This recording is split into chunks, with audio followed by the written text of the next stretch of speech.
வருவாண்டா தங்க தொட்டி கொண்டாடா.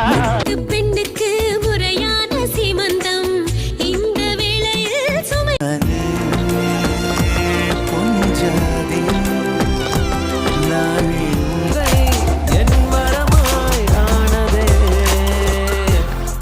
அழகிய கிளியே அழகிய கிளியே அன்னையாகிறாய். பூ வைத்து சூடிடும் மாமனுக்கு